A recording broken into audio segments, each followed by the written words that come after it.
Hello sales, कैसे हो आप लोग। आई होप सब बहुत ही अच्छे होंगे। मैं हूं आपकी अपनी Khushboo ma'am, biology master teacher at Vedantu. तो आज का जो हमारा सेशन होने वाला है वो है एनिमल टिश्यूज के ऊपर स्प्रिंट 9 का आपका लेक्चर नंबर 3। इससे पहले मैं आपको प्लांट टिश्यूज के सारे इंपॉर्टेंट क्वेश्चंस करवा चुकी हूँ। आज के फिर से इस सेशन में मैं आपको एनिमल टिश्यूज से रिलेटेड सारे इंपॉर्टेंट क्वेश्चंस करवाने वाली हूँ, जिसको मैंने 4 राउंड्स में डिवाइड कर दिया है। राउंड 1 में हम लोग थोड़े easy PG very easy question solve करेंगे। उसके बाद राउंड 2 में थोड़ा सा लेवल इंक्रीज करेंगे, फिर राउंड 3 पे आएंगे और राउंड 4 पे आएंगे, जिसमें जिसमें जिसमें अटमोस्ट डिफिकल्टी वाले क्वेश्चंस होने वाले हैं। तो be prepare for all those questions. और let me tell you one thing more कि ये सारे क्वेश्चंस ना आपके एग्जाम पॉइंट ऑफ व्यू से बहुत इंपॉर्टेंट होने वाले हैं। क्योंकि मैंने इनको प्रीवियस ईयर क्वेश्चंस में से ही निकाला है और इस सेशन में डाला है, ताकि आपको वो प्रीवियस ईयर क्वेश्चन सॉल्व करने में ज्यादा प्रॉब्लम ना आए। इसीलिए मेक श्योर कि आप स्टार्ट से लेकर एंड तक पूरा सेशन अटेंड करो, वो सारे इंपॉर्टेंट क्वेश्चंस जानने के लिए। और एक और चीज बता दूं मैं आपको, अगर आप इससे पहले वाले स्प्रिंट्स के सीरीज देखोगे ना, तो बच्चों ने लिटरली कमेंट किया है उन सीरीज में कि ये क्वेश्चन मैम और सर आए हैं हमारे एग्जाम में। और हम सबको पता है कि टिश्यूज का चैप्टर कितना ज्यादा टफ है। तो उस टफ की जर्नी को इजी जर्नी में कन्वर्ट करने के लिए ना ये सेशन लेके आई हूँ। तो चलो स्टार्ट करते हैं हम अपना सेशन, जो कि होगा हमारे डोज ऑफ मोटिवेशन के साथ। अब ऑब्वियस सी बात है भाई, पढ़ने के लिए थोड़ा मोटिवेशन तो मैम चाहिए ही होगा, तो बस वही मोटिवेशन है हमारा। चलो देखें तो हमारा मोटिवेशन क्या रहा है। Stay positive, work hard and make it happen. Exactly, positive रहना है, डरने का नहीं है बाबा। उसके बाद क्या करना है, हमको हार्ड वर्क करना है, अच्छे से प्रिपरेशन करनी है अपनी। और बस उसके बाद लास्ट में तो हमारा रिजल्ट ही बोलेगा भाई, जब मार्क्स अच्छे आएंगे। चलो moving on to the schedule of the week, जो मैं आपको ऑलरेडी बता चुकी हूँ लास्ट सेशन में। लेकिन अगर किसी के पास, जो बच्चा हमारा प्यारा प्यारा सा सेल्स चैनल पे अभी पहली बार आया है मेरा सेशन अटेंड करने के लिए, वो उसका स्क्रीनशॉट ले सकता है, ताकि आपके मेरे से रिलेटेड कोई भी सेशंस मिस नहीं हो। ठीक है, तो मेक श्योर कि आप इसका स्क्रीनशॉट अपने पास रख लो। इसके अलावा ये स्प्रिंट 9 का शेड्यूल है, जिसमें से आज का हमारा जो स्प्रिंट है वो ये वाला है, क्या, एनिमल टिश्यू का। तो मेक श्योर कि आप इसको पूरा अटेंड करो। चलो तो आ जाते हैं हम अपने राउंड्स के ऊपर। But before moving to our rounds, ma'am के सेशन को लाइक कर दो, अपने फ्रेंड्स के साथ शेयर कर दो, और सब्सक्राइब करना तो बनता है यार चैनल को। मैम के लिए एक बार सब्सक्राइब कर दीजिए चैनल को, ताकि आपसे कोई भी सेशन, कोई भी टीचर का, आपके अपने फेवरेट टीचर का वेदांतु पे कोई भी सेशन मिस ना हो। तो make sure you hit the like button. चलो moving on to the next, जो कि है हमारा राउंड 1। और इस राउंड 1 का हम थोड़ा सा फ्लेक्स मारेंगे, कूल ऑफ हो जाएंगे। क्योंकि भाई राउंड 1 में तो हमारे इजी वेरी इजी क्वेश्चन आने वाले हैं, जिसको तो हम मस्त सब चुटकी बजाते हुए ही सॉल्व कर लेंगे। तो रेडी, चलिए जल्दी से अपनी सीट की पेटी ऐसा मस्त से बांध लीजिए, हमारा सफर सेशन का शुरू होने वाला है। तो देख लेते हैं हमारा पहला क्वेश्चन क्या है।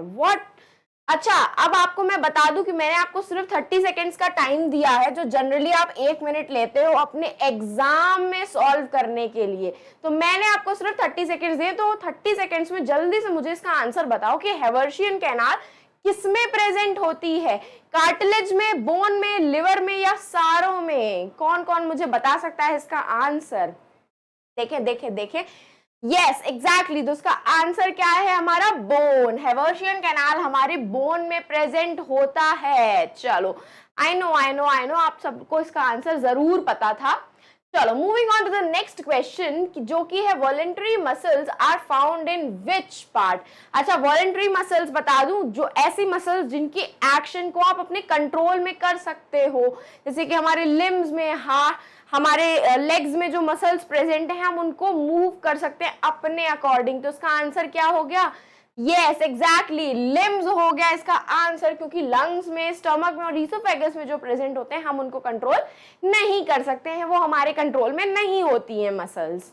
Moving on to the next question, जो कि है two bones are connected by. 2 bones हमारी किससे कनेक्टेड होती हैं, किसी को पता है। तो सोचो सोचो सोचो, उसका जो पहला वर्ड, मैं आपको हिंट देती हूँ, उसका पहला वर्ड शुरू होता है एल से। किससे? एल से। उसका पहला वर्ड शुरू होता है एल से, तो क्या होना चाहिए उसका आंसर? कोई बता सकता है मुझको? Yes exactly, it's ligament. But यहाँ पे तो बात आती है कि वो फ्लेक्सिबल लिगामेंट है, नॉन फ्लेक्सिबल है। ये दोनों तो हट ही गए भाई, लिगामेंट आंसर है तो ये दोनों तो हमारे ऑप्शन ही रिमूव हो गए। लेकिन अब बात ये आती है कि वो लिगामेंट फ्लेक्सिबल होंगे कि नॉन फ्लेक्सिबल होंगे। तो yes, those ligaments are flexible. Flexible connective tissues होते हैं जो कि जिनको हम क्या बोलते हैं? लिगामेंट्स। ये लिगामेंट्स ही दो बोन्स को क्या करते हैं? कनेक्ट करते हैं। जबकि जो टेंडन होते हैं वो हमारे मसल को बोन से कनेक्ट करते हैं। चलो moving on to the next question. अब यूनिट ऑफ नर्वस टिश्यू बता दो मुझे भाई, ठीक है? नर्वस टिश्यू की यूनिट पूछी है, न्यूरॉन की यूनिट नहीं पूछी गई है। तो बहुत ध्यान से इस क्वेश्चन को सॉल्व करना, क्योंकि ऐसे ही कंफ्यूजिंग वाले क्वेश्चन आपके एग्जाम में आएंगे, इसीलिए मैंने ऐसा ही ये कंफ्यूजिंग क्वेश्चन आपके सेशन में रखा है। तो कौन मुझे बता सकता है कि यूनिट ऑफ नर्वस टिश्यू कौन सा होता है? एक्सॉन, डेंड्राइट, न्यूरॉन या साइटोन? नर्वस टिश्यू का unit, yes exactly, nervous tissue का यूनिट होता है न्यूरॉन। न्यूरॉन के पार्ट्स होते हैं एक्सॉन, डेंड्राइट और साइटोन। समझ गए? तो यूनिट ऑफ नर्वस टिश्यू होता है न्यूरॉन, और न्यूरॉन के सारे पार्ट्स दिए गए हैं वो, तो यूनिट तो न्यूरॉन ही रहेगी, ठीक है? Moving on to the next question, which is matrix of cartilage is made up of. अब मैं आपको एक आइडिया, थोड़ा सा हिंट देती हूँ। कार्टिलेज का जो मैट्रिक्स होता है, उसका मैट्रिक्स का नाम भी ना सी से ही शुरू होता है। चलो देखे देखे देखे देखे, कौन बता सकता है इसका आंसर मुझको? हाँ हाँ, यस एग्जैक्टली, बिल्कुल सही आंसर दिया आपने। कॉन्ड्रिन होता है, क्योंकि कोलेजन तो भाई फाइबर है हमारा, हमने मैट्रिक्स पूछा है तो कॉन्ड्रिन है हमारा मैट्रिक्स, जो कि कार्टिलेज में प्रेजेंट होता है, जबकि ओसन हमारा बोन में प्रेजेंट होता है, ठीक है? चलो moving on to the round 2। उफ, हमने बहुत फ्लेक्स मार लिया कूल ऑफ राउंड का, क्योंकि हमें सारे क्वेश्चंस आते थे भाई। अब हम पढ़ के आए तो हमें सारे क्वेश्चंस आएंगे ही ना यार, ऑब्वियसली। तो अब हमारा थोड़ा सा हम कूल डाउन सा, चिल आउट सा ब्रेक ले लेते हैं राउंड 2 में, और उसके बाद मूव करेंगे अपने अपने इजी इजी वेरी इजी वाले क्वेश्चंस पे। लेकिन आपको मैं एक बात बता दूं, आप लोगों को लग रहा होगा कि टिश्यूज चैप्टर बहुत टफ है, बहुत ज्यादा आता है उससे ये वो वगैरह वगैरह, फलाना ढिमकाना, बहुत सारी चीजें सोची होंगी। तो उसी चीज को थोड़ा सा इजी करने के लिए, उस आपकी टिश्यू से रिलेटेड जर्नी को इजी करने के लिए ना मैंने ये सेशन क्रिएट किया था। ये सेशन में आंसर्स क्वेश्चंस डाले थे सारे, तो मेक श्योर ना कि आप सारे आंसर्स को खुद से भी सॉल्व कर रहे हो, क्योंकि जब आप खुद से सॉल्व करोगे ना तो जो भी आपको माइंड में चीजें होंगी ना वो याद रहेंगी। अपने साथ एक पेपर और पेंसिल लेकर के बैठना, ताकि साथ में मेरे साथ में जल्दी जल्दी सॉल्व कर सको जितना टाइम मैं आपको दे रही हूं। चलो तो moving on to the round 2 का क्वेश्चन, जो कि है अगेन आपको सिर्फ 30 सेकेंड्स मिल रहे हैं। तो ऐसा टिश्यू बताना है आपको जो उस एरिया में प्रेजेंट होता है जो रेगुलर वियर और टियर होता है। वियर और टियर का मतलब जिसपे काम बहुत ज्यादा करता है, जो रगड़ वगैरह ज्यादा खा लेता है, ठीक है, जिसको चोट ज्यादा लग जाती है, ये कहने का मतलब। जैसे हमारे बाइक का टायर होता है, वियर और टियर होता है, जब हम उसको कंटिन्यूअसली यूज करते रहते हैं। स्कूटी का टायर होता है, वैसे ही ऐसा कौन सा टिश्यू है जो रेगुलरली यूज होने की वजह से वियर और टियर दोनों हो सकता है? तो कोई मुझे बता सकता है इसका answer? Simple cuboidal, simple squamous, stratified squamous या स्ट्रेटिफाइड क्यूबॉइडल? Nice question. देखें देखें देखें कौन कौन ये आंसर मेरे को एकदम करेक्ट दे रहा है। Yes exactly, the answer is C, stratified squamous. Stratified squamous epithelium का काम होता है प्रोटेक्शन का, और प्रोटेक्शन की वजह से ये हमारे स्किन में प्रेजेंट होता है। तो हमारी जो स्किन होती है वही रेगुलरली वियर और टियर होती है, और उसमें यही टिश्यू प्रेजेंट होता है। कौन सा? Stratified squamous epithelium. तो होप आपको ये सारे एमसीक्यूज अच्छे से आ गए होंगे। तो अब हमारे ना ऑब्जेक्टिव से हट करके सब्जेक्टिव क्वेश्चंस आने वाले। ये सब्जेक्टिव क्वेश्चंस को मैंने 2 मार्कर, 3 मार्कर, 4 मार्कर और 5 मार्कर में डिवाइड किया है, ठीक है? तो 2 मार्कर के लिए मैंने आपको सिर्फ 1 मिनट का टाइम दिया है, 3 मार्कर के लिए 2 मिनट का, 4 मार्कर्स के लिए अप्रोक्सीमेटली आई थिंक 3 मिनट्स का टाइम दिया। तो कोशिश करके ना इसी टाइम पीरियड में अपना ये सारे क्वेश्चंस को सॉल्व करने की कोशिश करना, ठीक है। चलो moving on to the next question which is what is synapse and explain. Only 1 minute you got, ठीक है, सिर्फ 1 मिनट है आपके पास ये क्वेश्चन सॉल्व करने के लिए। देखिए मुझे 1 मिनट में कौन कौन करेक्ट आंसर देता है कि साइनैप्स क्या होता है और आप उसको एक्सप्लेन कर सकते हो कि नहीं कर सकते हो। आई होप सबको पता होगा साइनैप्स क्या होता है, पता है कि नहीं पता है। देखें देखें देखें कौन कौन मुझे इसका आंसर बता पाता है। घड़ी में टाइम खत्म होता जा रहा है, जल्दी से आंसर दो मुझको। यस एग्जैक्टली, साइनैप्स क्या होता है, एक जंक्शन होता है, न्यूरो जंक्शन होता है दो एक्सॉन्स के, दो न्यूरॉन्स के बीच में। जैसे कि हमारा ये एक न्यूरॉन है, ठीक है, इसमें ये जो एक्सॉन निकल रही है ये दूसरे न्यूरॉन के डेंड्राइट के बीच में एक स्पेस प्रेजेंट होती है। यहाँ पे ये दिख रही है स्पेस, ये जो स्पेस दिख रही है इस स्पेस को हम साइनैप्स बोलते हैं। और ये एक जंक्शन होता है जो कि दो न्यूरॉन्स को कनेक्ट करता है। जब एक न्यूरॉन में मैसेज ट्रांसफर हो रहा होता है इलेक्ट्रिक इम्पल्स के फॉर्म में, तो जब ये साइनैप्स में पहुंचता है तो ये केमिकल मैसेज में कन्वर्ट हो जाता है। ये केमिकल मैसेज फिर फर्दर दूसरी, ये पहली हमारी न्यूरॉन है, ये दूसरी न्यूरॉन है, यहाँ से मूव किया साइनैप्स में, फिर साइनैप्स से मूव करके दूसरे न्यूरॉन में जाता है in the form of electrical impulse. ये साइनैप्स क्या होता है, दो न्यूरॉन के बीच का जंक्शन होता है जो कि मैसेज ट्रांसफर करने में हेल्प करता है। और इस साइनैप्स में ना हमारे जो ये एक्सॉन है ना एक केमिकल रिलीज करते हैं जिसको हम न्यूरोट्रांसमीटर बोलते हैं। ये एक्सॉन के अंदर ना एक केमिकल प्रेजेंट होता है, एक केमिकल प्रेजेंट होता है जिसको हम न्यूरोट्रांसमीटर बोलते हैं। ये न्यूरोट्रांसमीटर क्या करता है, आपकी जो इलेक्ट्रिकल मैसेज है उसको केमिकल मैसेज में कन्वर्ट कर देता है। लेकिन आपको इतना डीप नीड की जरूरत नहीं है, बस इतना याद रखो कि जंक्शन होता है दो न्यूरॉन के बीच में। और ये टर्मिनल नोब जो होती है, ब्रांच, टर्मिनल ब्रांच मतलब एक्सॉन के लास्ट वाला जो एंड होता है ना उसमें एक केमिकल प्रेजेंट होता है जो कि डेंड्राइट, दूसरे न्यूरॉन के डेंड्राइट टर्मिनल से इस तरीके से कनेक्टेड होता है। किस तरीके से, साइनैप्स के थ्रू, ठीक है। आई होप ये सबको समझ में आया होगा कि साइनैप्स होता क्या है। एक जंक्शन होता है जो कि दो न्यूरॉन को कनेक्ट करता है और मैसेज को ट्रांसफर करने में हेल्प करता है। चलो moving on to the next question जो कि है why is blood considered to be a connective tissue. कोई मुझे बता सकता है ब्लड को हम कनेक्टिव टिश्यू क्यों बोलते हैं? सिर्फ 2 मिनट का टाइम दिया मैंने आपको और ये 3 मार्कर क्वेश्चन है जो जनरली आपके रीजन बेस्ड क्वेश्चन में या जस्टिफाई और आंसर के क्वेश्चन में पूछा जा सकता है कि इसका रीजन बता दो कि ब्लड को हम कनेक्टिव टिश्यू क्यों बोलते हैं। क्या क्या ऐसे रीजंस हैं जो हम ब्लड को कनेक्टिव टिश्यू बोलते हैं। तो देखें मुझे कौन ही 2 मिनट्स में आंसर दे पाता है। चलो देखें देखें देखें, यस एग्जैक्टली, तो इसका आंसर ये है कि जो ब्लड होता है वो मैट्रिक्स लिक्विड कनेक्टिव टिश्यू होता है। क्या होता है, ब्लड जो होता है हमारा एक लिक्विड कनेक्टिव टिश्यू होता है। लिक्विड कनेक्टिव टिश्यू होने की वजह से, और कनेक्टिव का मतलब क्या होता है, जो चीजों को कनेक्ट करता है। क्या करता है, चीजों को कनेक्ट करता है। अब हमारे ब्लड के अंदर क्या प्रेजेंट होती है, आरबीसीज प्रेजेंट होती हैं जिनका बहुत रोल होता है ऑक्सीजन और CO2 का एक्सचेंज करवाने में, हमारे इंपॉर्टेंट न्यूट्रिएंट्स को डिफरेंट ऑर्गन्स तक पहुंचाने में। ये सारा काम क्या करता है, हमारे ब्लड करता है। तो ब्लड हमारा सर्कुलेट होता है पूरी बॉडी में से और डिफरेंट ऑर्गन्स को कनेक्ट करता है। जो लिवर में सिक्रीशन जो हो रहा होगा वो ब्लड के थ्रू दूसरे ग्लैंड्स में भी जा सकता है। जो इवन आपका एड्रिनल ग्लैंड में जो हार्मोन्स बन रहे होंगे वो ब्लड के थ्रू जा करके दूसरे ऑर्गन्स तक रिएक्ट कर सकते हैं। तो इसी तरीके से ब्लड हमारा डिफरेंट ऑर्गन्स को एक साथ कनेक्ट करता है।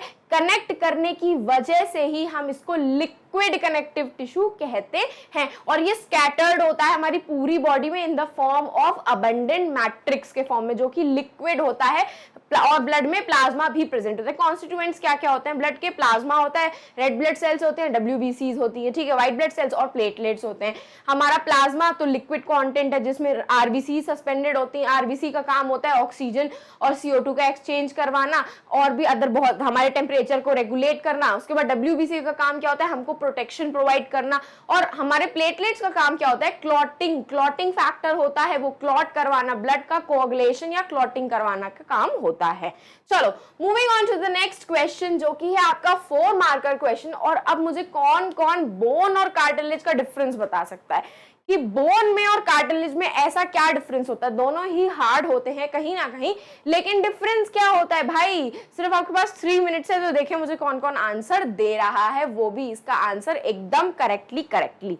चलो देखें, you have got only 3 minutes to work. देखो एग्जाम में 5 से 7 मिनट लोगे ये क्वेश्चन सॉल्व करने में, लेकिन यहाँ पे ना 3 मिनट में ही सॉल्व करना है। तो इतनी स्पीड बढ़ाओ कि 3 मिनट में ये क्वेश्चन सॉल्व हो जाए, तभी जाकर के एग्जाम में ना, जब एग्जाम खत्म करोगे ना, तो 10-15 मिनट जब बचे होंगे ना, तो आराम से मस्त ऐसा कुर्सी पे बैठ करके सबको देखना कि कौन कौन क्या क्या लिख रहा है और मजे करना। इसका एक एडवांटेज और हो जाएगा आपके पास कि जब एक्स्ट्रा 10-15 मिनट्स होते हैं ना आपके पास, तो जो आपने अपनी आंसर शीट में लिखा हुआ होता है ना, आप उसको एक बार रिवाइज कर सकते हो कि आपने कोई स्पेलिंग मिस्टेक तो नहीं करी है या आपसे कोई क्वेश्चन तो मिस नहीं हो गया है। तो ये एडवांटेज होता है एग्जाम का अपने पेपर को थोड़ा सा पहले खत्म करने का, ठीक है। तो मेक श्योर कि आप ये प्रैक्टिस करके जाओ अपने एग्जाम में। चलो मूविंग टू द क्वेश्चन का आंसर, सॉरी क्वेश्चन का आंसर, हाँ सही तो बोल रही हूँ।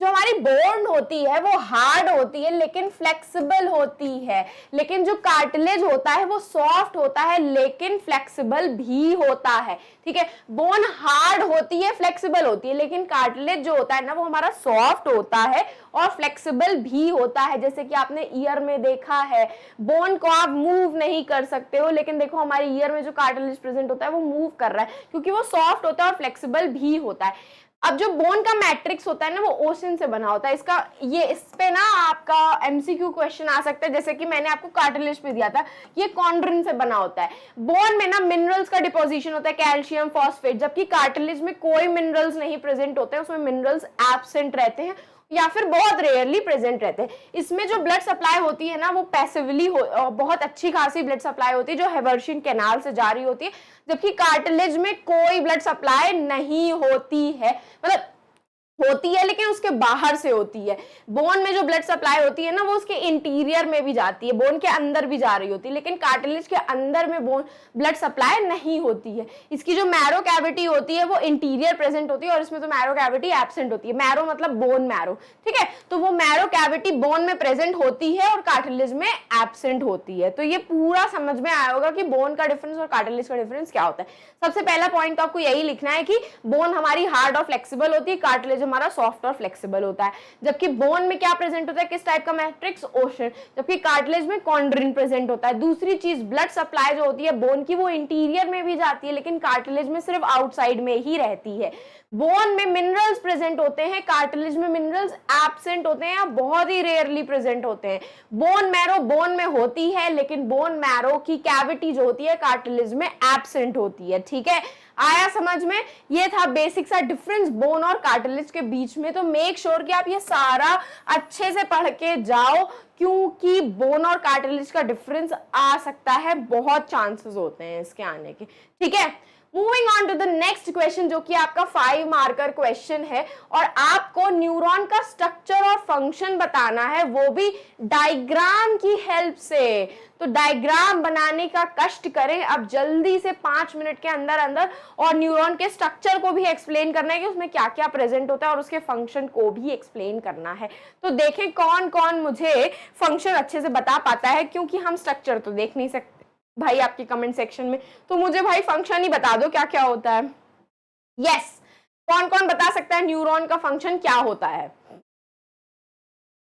देखूं कौन कौन बताता है। चलो एक बार हम डायग्राम बना लें क्या न्यूरॉन का। चलो एक बार डायग्राम बना लेते हैं न्यूरॉन का। ये हो गया हमारे न्यूरॉन का डायग्राम, ठीक है।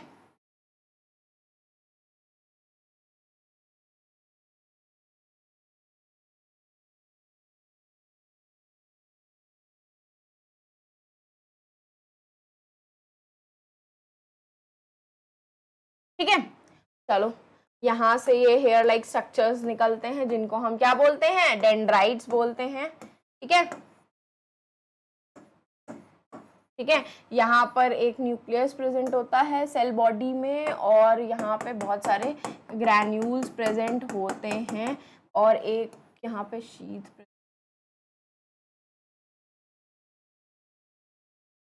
ठीक, चलो अब इसको एक बार लेवल कर लेते हैं, देखते हैं क्या होता है। अब हमें पता है ये क्या होती हैं, डेंड्राइट्स होती हैं। क्या होती हैं ये? डेंड्राइट्स होती हैं जो कि साइटोन से निकल रही होती हैं।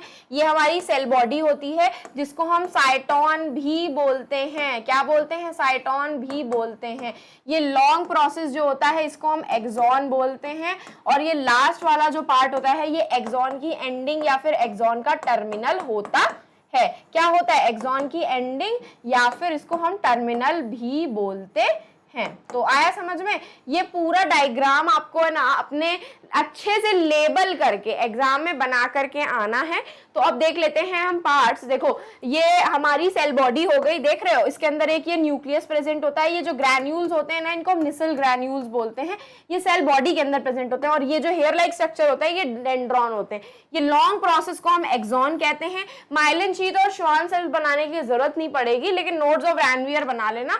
वो नोड्स ऑफ रैनवियर क्या होते हैं? ये श्वान सेल्स के बीच में प्रेजेंट होते हैं और लास्ट में हमारा एक्सॉन टर्मिनल आता है।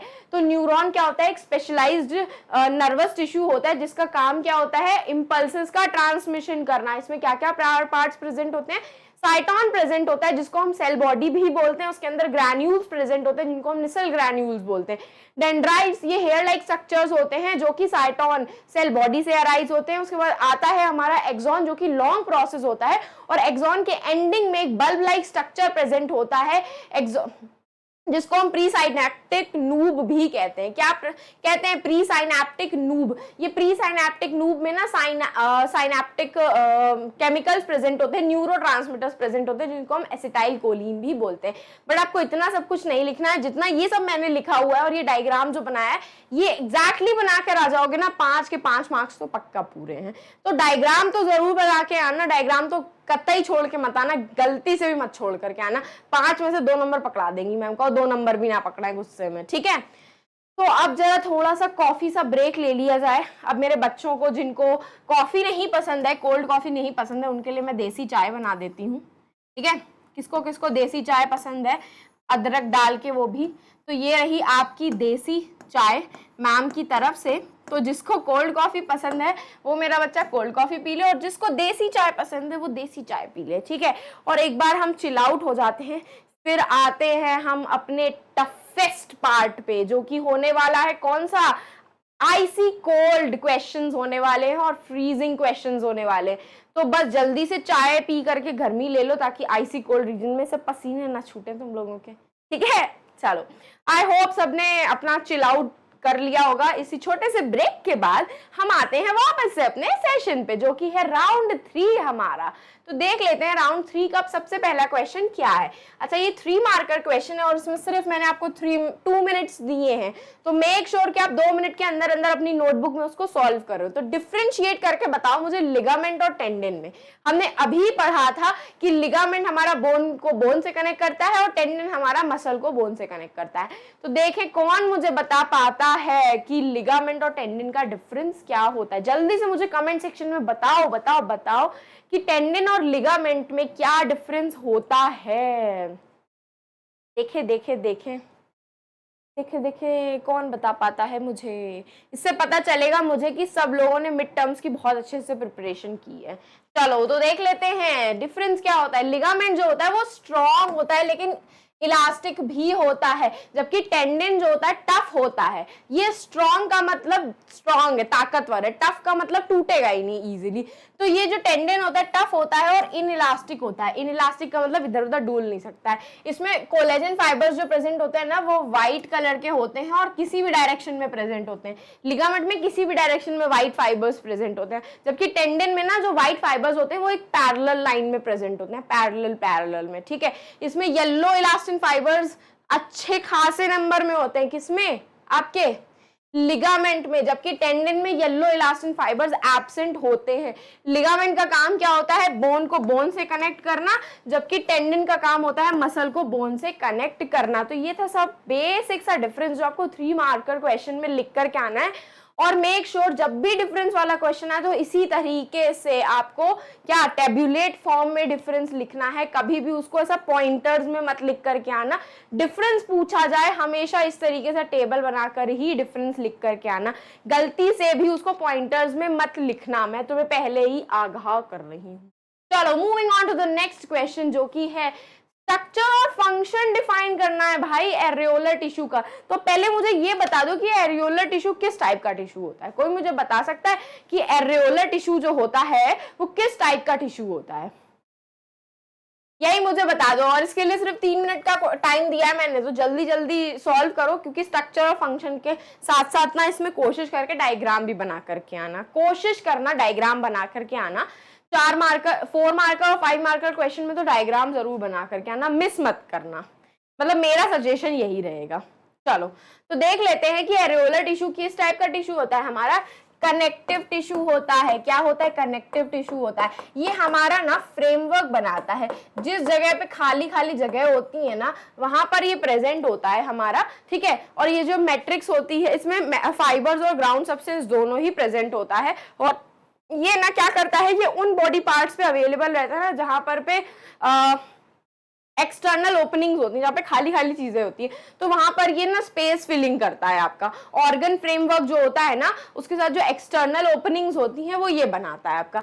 तो फंक्शन क्या हो गया, ये स्किन को मसल से कनेक्ट करता है। क्या करता है? जो हमारी स्किन है वो मसल से कनेक्ट, अब जैसे हम अपने स्किन को ऐसे पुल करेंगे तो इसे बाहर उखड़ के नहीं आ जाती है। क्यों नहीं उखड़ती है? क्योंकि इसके नीचे क्या है, एरियोलर टिश्यू प्रेजेंट होता है। ये एरियोलर टिश्यू स्किन को मसल के साथ बाइंड करके रखता है। तो इसी तरीके से ये ऑर्गन का फ्रेमवर्क भी बनाता है, एक्सटर्नल ओपनिंग्स बनाता है आपकी। इसकी जो ये मैंने अभी बताया, जो ऑर्गन के बीच में स्पेसेस प्रेजेंट होते हैं ना, वो स्पेसेस में ये एरियोलर टिश्यू प्रेजेंट होता है आपका, ठीक है। तो ये स्पेसेस को फिल करता है जो ऑर्गन के इनसाइड में होती हैं। और कोई भी डैमेज और रिपेयर टिश्यू में भी ये हेल्प करता है। कोई भी टिश्यू आपका डैमेज हो गया है या उसको रिपेयर करना है, उसमें भी एरियोलर टिश्यू मदद करता है। और इसका मेन इंपॉर्टेंट रोल जो होता है ना, ये इन्फ्लेमेशन में भी हेल्प कर, बहुत इंपॉर्टेंट रोल प्ले करता है। कि मतलब इन्फ्लेमेशन हो गया किसी का तो टिश्यू फ्लूइड प्रोवाइड करता है, ताकि वो टिश्यू फ्लूइड में क्या लिम्फोसाइट्स प्रेजेंट होते हैं। ये लिम्फोसाइट्स, मोनोसाइट्स, मैक्रोफेजेस, ये सारी चीजें क्या करती हैं ना, हमारी इन्फ्लेमेशन, जब भी हमको तबियत हमारी खराब हो जाती है ना, तो हमारे को बचाने के लिए, हमारी इम्यूनिटी स्ट्रॉन्ग करने के लिए यही एरियोलर टिश्यू मदद करते हैं। और इनके सबके क्या क्या पार्ट्स हैं? मैक्रोफेज, फाइब्रोब्लास्ट, कोलेजन फाइबर्स और मास्ट सेल्स, ये सारे पार्ट्स ना एरियोलर टिश्यू के ही हैं। तो कोशिश करके अगर ये डायग्राम बन पाए तो बना लेना, अदरवाइज लिख करके तो जरूर आना कि एरियोलर टिश्यू क्या होता है। कनेक्टिव टिश्यू होता है, काम होता है स्किन को मसल से कनेक्ट करने का, स्पेसेस फिल करता है ऑर्गन्स के बीच बीच में, डैमेज में भी हेल्प करता है उसको रिपेयर करने में, और इवन इन्फ्लेमेशन में भी बहुत इंपॉर्टेंट रोल प्ले करता है, क्योंकि इसके अंदर मैक्रोफेजेस प्रेजेंट होते हैं, जो मैक्रोफेजेस डस्ट और एंटीजन से फाइट करने में मदद करते हैं, ठीक है। जो बाहर से पार्टिकल्स हमारे अंदर घुस जाते हैं, जो हमारे यूज के नहीं होते, उनको मारने में भी ये हेल्प करता है। चलो moving on to the next question जो कि है आपका 5 मार्कर क्वेश्चन। तो कौन मुझे डिस्क्राइब कर सकता है ब्लड के कॉम्पोजिशन को और उसके फंक्शन को? तो पहले मुझे ये बता दो कि ब्लड किस टाइप का टिश्यू होता है। अभी हमने पढ़ा हमारा ब्लड क्या होता है, लिक्विड या फ्लूइड कनेक्टिव टिश्यू होता है। क्या होता है? लिक्विड कनेक्टिव टिश्यू या फ्लूइड कनेक्टिव टिश्यू होता है, ठीक है। ठीक, और ब्लड में क्या क्या प्रेजेंट होता है? प्लाज्मा प्रेजेंट होता है, प्लाज्मा का कंटेंट सबसे ज्यादा होता है। आरबीसीज प्रेजेंट होती है जिनको हम रेड ब्लड सेल्स भी बोलते हैं। डब्ल्यूबीसी प्रेजेंट होती है जो कि होती है व्हाइट ब्लड सेल्स। और क्या प्रेजेंट होता है इसमें? प्लेटलेट्स। क्या प्लेटलेट्स प्रेजेंट होती हैं जो कि किसमें हेल्प करती हैं? ये क्लॉटिंग में, ब्लड की क्लॉटिंग कराने में, ब्लड को जमाने में मदद करती हैं। जैसे कि हमको इंजरी वगैरह हो गई, ये हमको क्या प्रोवाइड करते हैं? डब्ल्यूबीसी प्रोटेक्शन प्रोवाइड करते हैं, ठीक है। क्या प्रोवाइड करते हैं? प्रोटेक्शन। आरबीसी क्या करती है? ऑक्सीजन और CO2 के ट्रांसपोर्टेशन में हेल्प करती है। बॉडी के टेम्परेचर को रेगुलेट करती है, बॉडी के टेम्परेचर को भी हमारा ब्लड क्या करता है? रेगुलेट करता है। तो ये सारे क्या हो गए? हमारे ब्लड के फंक्शन हो गए। और कॉम्पोजिशन तो यही होते हैं कि उसमें प्लाज्मा प्रेजेंट होता है जो सबसे मेन क्वांटिटी में होता है, फिर आरबीसी, फिर डब्ल्यूबीसी और फिर प्लेटलेट्स। तो ये सारा हमारा किसका कॉम्पोजिशन हो गया? ब्लड का कॉम्पोजिशन हो गया। फॉर्म्ड एलिमेंट्स मतलब यहाँ पर सेल्स हो गए आपके, जो आरबीसी, रेड ब्लड सेल्स और प्लाज्मा हो जाता है। ब्लड सेल्स भी होते हैं, ब्लड की प्लेटलेट्स भी होती हैं। सेल्स में कौन कौन होते हैं? आरबीसी और डब्ल्यूबीसी। डब्ल्यूबीसी 2 टाइप के होते हैं, ग्रेन्युलोसाइट और एग्रेन्युलोसाइट। हमारे ग्रेन्युलोसाइट जो होते हैं वो 3 तरीके के होते हैं, मोनोसाइट, इओसिनोफिल एंड बेसोफिल। जबकि एग्रेन्युलोसाइट हमारे गलत लिखा हुआ है यहाँ पे, न्यूट्रोफिल होता है।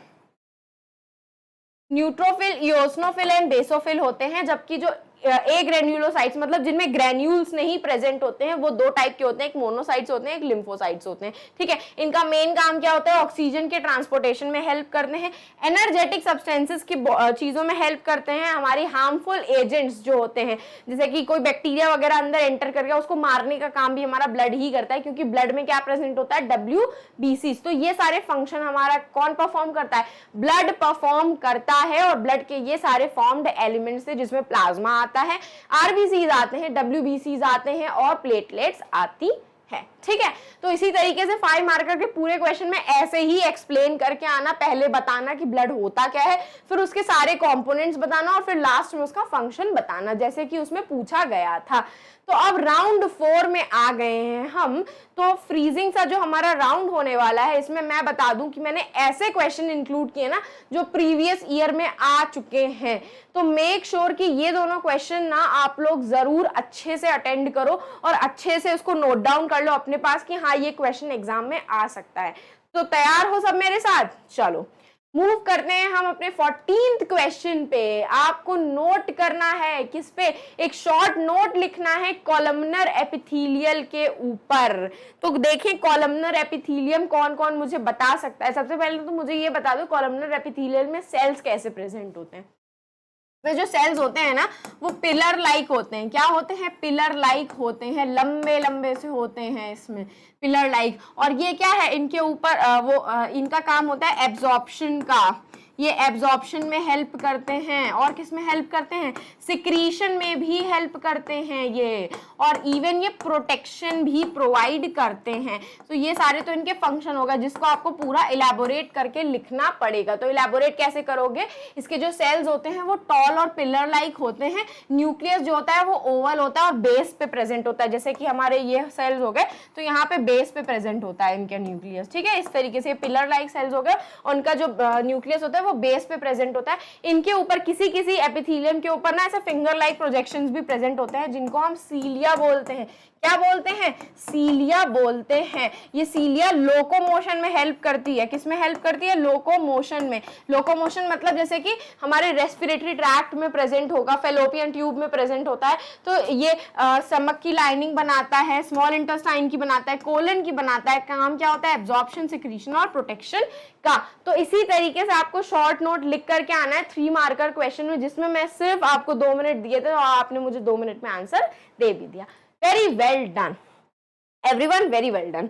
इससे मुझे समझ में आ रहा है कि तुम लोगों ने अपने मिड टर्म्स की प्रिपरेशन बहुत अच्छे से की है, और मेरे साथ तो तुम लोगों की प्रिपरेशन एकदम मस्त चकाचक क्लीन हो रही है, जिससे मस्त फोड़ के आने वाले हो तुम लोग एग्जाम में। चलो moving on to the last question of our session, जो कि है enlist the types of muscular tissues, और इसको आपको सपोर्ट करना है आपके अपने डायग्राम के साथ। तो देखो डायग्राम तो मैं तुम लोग के कमेंट सेक्शन में नहीं देख सकती हूँ, लेकिन मेक श्योर कि मुझे तुम लोग कमेंट सेक्शन में अभी के अभी आंसर बता रहे हो कि कितने टाइप के मस्कुलर टिश्यू होते हैं और उन तीनों का काम क्या क्या होता है।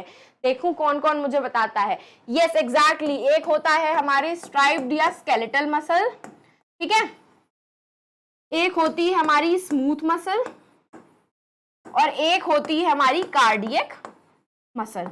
कौन सी होती है? Cardiac muscle. तो ये 3 हमारे मस्कुलर टिश्यूज होते हैं, मसल्स भी होती हैं। तो देख लेते हैं क्या होता है। ये जो स्केलेटल या स्ट्राइप्ड मसल्स होते हैं ना, ये मोस्टली बोन्स के साथ अटैच होती हैं। इनके जो सेल्स होते हैं ना वो लंबे लंबे से होते हैं और मल्टी न्यूक्लिएट होते हैं, मतलब एक ही सेल के अंदर इसमें बहुत सारे न्यूक्लियस प्रेजेंट होते हैं। स्मूथ जो होती है वो हमारी स्केलेटल मसल्स हमारी बोन्स में प्रेजेंट होती हैं। स्मूथ मसल्स हमारी उन पार्ट्स और उन बॉडी पार्ट्स में प्रेजेंट होती है ना जिन बॉडी पार्ट्स के एक्शन को हम नहीं कंट्रोल कर सकते, जैसे कि हम अपनी ब्लिंकिंग ऑफ आईज को नहीं कंट्रोल कर सकते हैं, लंग्स के एक्शन को नहीं कंट्रोल कर सकते। तो ये सारी मसल्स हमारी उनमें प्रेजेंट होती है। कौन सी? Smooth muscles. और इनके जो सेल्स होते हैं ना वो पॉइंटेड होते हैं, इस तरीके से होते हैं इनके सेल्स, और इसमें सिर्फ एक न्यूक्लियस प्रेजेंट होता है। स्पिंडल शेप्ड मसल्स होती हैं और इसमें सिर्फ एक न्यूक्लियस प्रेजेंट होता है। कार्डियक मसल जो होता है, कार्डियक के नाम से ही हमें समझ में आ रहा है वो किस में प्रेजेंट होगी, हार्ट में प्रेजेंट होती है। और ये कार्डियक मसल्स ना सिलेंड्रिकल शेप की होती हैं और ब्रांच्ड होती हैं, मतलब इस तरीके से अभी बताती हूँ। ये देख रहे हो, ये देखो, एक जो हमारी मसल होगी वो दूसरे मसल से कनेक्टेड होती है। तो ये जो ब्रांच है बीच में जो आप देख रहे हो, ये और किसी मसल में नहीं प्रेजेंट होती, ये ब्रांच होती है और ये सिर्फ और सिर्फ कार्डियक मसल में ही प्रेजेंट होती है। स्मूथ मसल में भी नहीं होती और स्केलेटल मसल में भी नहीं होती है। ये सिलेंड्रिकल शेप की मसल होती है और इसमें ना लाइट और डार्क बैंड्स भी प्रेजेंट होते हैं, कहीं कहीं पे हल्की होती है, कहीं कहीं पे डार्क होती है। और देखो कितने सारे न्यूक्लियस प्रेजेंट है इसमें, है कि नहीं है, ठीक है। जबकि जो स्मूथ मसल्स होते हैं उसमें सिर्फ एक न्यूक्लियस प्रेजेंट होता है और ये स्पिंडल शेप की होती है इस तरीके से, ठीक है। इसके पॉइंटेड एंड्स होते हैं, देख रहे हो, पॉइंटेड एंड्स। और जो हमारी कार्डियक मसल्स होती है वो हार्ट के वॉल्स में प्रेजेंट होती है और इसमें न्यूक्लियस भी सिंगली ही होता है, लेकिन ये ब्रांच होती है। ब्रांच का मतलब एक मसल दूसरी मसल के ब्रिज के थ्रू कनेक्टेड होती है। तो ये तीनों डिफरेंस थे स्केलेटल, स्मूथ और कार्डियक मसल के। आई होप सबको ये सारे क्वेश्चन समझ में आए होंगे और मैं आपको पहले ही बता चुकी हूँ कि सारे क्वेश्चंस बहुत इंपॉर्टेंट होने वाले हैं, तो मेक श्योर आप इसको अच्छे से प्रिपेयर करके जाओ। अपार्ट फ्रॉम दिस, अगर सेशन पसंद आया हो तो लाइक कर देना, अपने फ्रेंड्स के साथ शेयर कर देना और सब्सक्राइब करना चैनल को तो बिल्कुल मत भूलना, ऐसे ही अमेजिंग सेशंस के लिए। इसके अलावा आप सब के पास और आप सबके लिए मेरे पास एक प्यारा सा होमवर्क का क्वेश्चन है, जो कि आप मुझे कमेंट सेक्शन में कमेंट करके जरूर बताना कि what will happen if heparin is absent in blood. Heparin एक टाइप का एंटीकोगुलेंट होता है जो कि ब्लड में प्रेजेंट होता है। अगर हम एंटीकोगुलेंट को ब्लड में से निकाल देंगे तो उसमें क्या होगा, हेपेरिन को अगर हम ब्लड में से निकाल देंगे तो क्या होगा। तो इसका आंसर मुझे आप कमेंट सेक्शन में जरूर बताना, जो कि मैं खुद से पढ़ूंगी, ठीक है। इसके अलावा ये आप सबके फेवरेट मास्टर टीचर्स का अपना अपना शॉर्ट का चैनल है, जिसमें से मेरा शॉर्ट का चैनल जो है वो है बायोलॉजी का, ये है AKR सर का, ये है आपकी प्यारी रचिता मैम का, ये आपके प्यारे कुल्लू सर का, और ये है आपकी ओशियन मैम का, और ये सुरभि मैम का है। तो जितने भी मास्टर टीचर्स हैं उनके सबके अपने अपने शॉर्ट चैनल हैं, तो उनको भी आप सब्सक्राइब जरूर कर देना, क्योंकि वहीं पे ही आपको ना 60 सेकंड्स, विद इन 60 सेकंड्स के अंदर सारा रिवीजन मिलने वाला है अपने एकेडमिक कंटेंट का। तो मेक श्योर आप उन सबको भी सब्सक्राइब कर देना एंड हम फिर मिलेंगे चलते चलते, बाय बाय।